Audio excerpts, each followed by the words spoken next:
Assalamualaikum teman-teman, kembali lagi dengan saya Sukma, mahasiswi Sastra Indonesia Universitas Pamulang, sekaligus peserta program pertukaran mahasiswa Merdeka Angkatan Pertama yang mengambil mata kuliah pragmatik di Universitas Katolik Santo Thomas yang diampu oleh Bapak Immanuel Simanjuntak SPD MPD.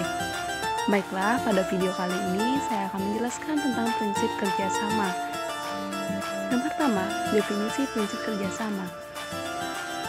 Prinsip kerjasama adalah prinsip yang mengatur apa yang harus dilakukan oleh peserta tutur agar percakapannya terdengar koheren.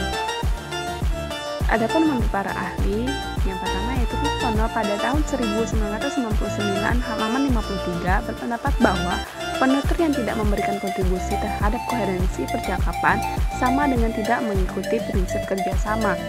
Adapun selanjutnya yaitu Wijana pada tahun 1996 berpendapat bahwa prinsip kerjasama merupakan cara bertutur yang harus dilakukan pembicara dan lawan bicara agar proses komunikasi itu berjalan dengan lancar. Adapun jenis-jenis Maxim Grace dalam Wijana pada tahun 1996 mengemukakan bahwa dalam melakukan prinsip kerjasama, setiap penutur harus mematuhi 4 maksim percakapan, yakni yang pertama ada maksim kuantitas. Maksim ini menghendaki setiap peserta penuturan memberikan kontribusi yang secukupnya atau sebanyaknya yang dibutuhkan oleh lawan bicaranya. Contoh pada tuturannya berikut.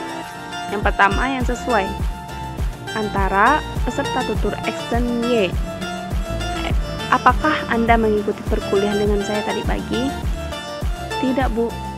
Yang kedua ada tuturan tidak sesuai. Apakah Anda mengikuti perkuliahan dengan saya tadi pagi? Tidak, Bu. Tadi pagi saya kejebak macet, Bu. Nah, pada percakapan pertama dalam contoh tersebut merupakan tuturan yang sudah jelas dengan sangat informatif isinya. Dapat dikatakan demikian karena tanpa harus ditambah dengan informasi lain. Tuturan itu sudah dapat dipahami maksudnya dengan baik dan pas oleh si mitra tutur. Sedangkan penambahan informasi seperti ditunjukkan pada percakapan 2 justru akan menyebabkan tuturan menjadi berlebihan dan terlalu panjang. Sesuai dengan yang digariskan maksim ini, tuturan seperti pada percakapan 2 tidak mendukung atau bahkan melanggar prinsip kerjasama Grace. Yang kedua ada maksim kualitas. Maksim ini mewajibkan setiap peserta percakapan mengatakan hal yang sebenarnya. Kontribusi peserta percakapan hendaknya didasarkan pada bukti-bukti yang memadai. Apabila patuh pada prinsip ini, jangan pernah mengatakan sesuatu yang diyakini bahwa itu kurang benar atau tidak benar. Contoh pada tuturan berikut. Yang pertama ada yang sesuai antara A dan si B. Si A, kakak tahu letak pulpenku di mana? B, di dalam laci meja belajar. Yang kedua tidak sesuai antara si A dan B. Kakak tahu letak pulpenku di mana? Lalu si B menjawab, di atas meja belajar, tapi di dalam lacinya. Nah, dalam komunikasi sebenarnya, penutur dan mitra tutur sangat lazim menggunakan tuturan dengan maksud yang tidak senyatanya dan tidak disertai dengan bukti-bukti yang jelas. Bertutur yang terlalu berlangsung dan tanpa basa-basi dengan disertai bukti-bukti yang jelas dan apa adanya justru akan membuat tuturan menjadi kasar dan tidak sopan. Dengan perkataan lain, untuk bertutur yang santun, maksim kualitas ini seringkali tidak dipatuhi dan tidak dipenuhi. Yang ketiga, ada maksim relevansi. Maksim ini mengharuskan setiap peserta percakapan memberikan kontribusi yang relevan dengan masalah pembicaraan. Bertutur dengan memberikan kontribusi. Yang ketiga, yaitu maksim relevansi. Maksim ini mengharuskan setiap peserta percakapan memberikan kontribusi yang relevan dengan masalah pembicaraan. Bertutur dengan tidak memberikan kontribusi yang demikian dianggap tidak mematuhi dan melanggar prinsip kerjasama. Contoh, yang pertama, pada tuturan yang sesuai. Kenapa adikmu tidak menangis? Tadi dia jatuh saat berlari. Yang kedua tidak sesuai antara si A dengan si B. Si A, kenapa adik itu menangis? Lalu si B menjawab, aku harus pergi dulu ke pasar.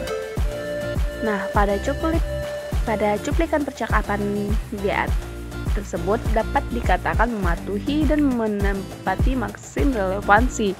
Dikatakan demikian karena apabila dicermati lebih mendalam, tuturan yang disampaikan tokoh si B, yakni tadi dia jatuh saat berlari, benar-benar merupakan tanggapan atas percakapan yang disampaikan tokoh A yang dituturkan sebelumnya. Dengan perkataan lain, tuturan itu patuh dengan maksim relevansi dalam prinsip kerjasama Grace, sedangkan percakapan 2 merupakan percakapan atau tuturan yang tidak relevan dan tidak mematuhi maksim relevansi karena tidak sesuai dengan apa yang dimaksudkan. Yang keempat, yaitu maksim pelaksanaan. Maksim ini mengharuskan setiap peserta percakapan berbicara secara langsung, tidak kabur, tidak taksa, dan tidak berlebih-lebihan serta runtut. Contoh pada percakapan berikut. Yang pertama, yang sesuai antara si A dengan si B. Si A, di kampus mana kamu ditempatkan dalam program PMDN ini? Lalu si B menjawab, di Universitas Andalas, Bu. Yang kedua, tidak sesuai antara si A dengan si B. Ayo tutup. Lalu si B menjawab, tunggu, masih panas. Nah, dalam percakapan 1 dapat dikatakan mematuhi dan menepati maksim pelaksanaan pada prinsip kerjasama Grace karena dalam percakapan tersebut penutur maupun mitra tutur menyampaikan tuturan secara langsung, jelas, dan tidak kabur.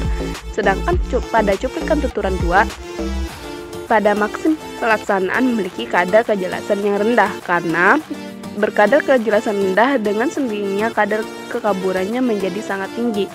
Tuturan si penutur A yang berbunyi ayo tutup sama sekali tidak memberikan kejelasan tentang apa yang sebenarnya diminta oleh si mitra tutur. Baiklah teman-teman, itulah penjelasan tentang prinsip kerjasama. Semoga bermanfaat. Terima kasih. Assalamualaikum warahmatullahi wabarakatuh.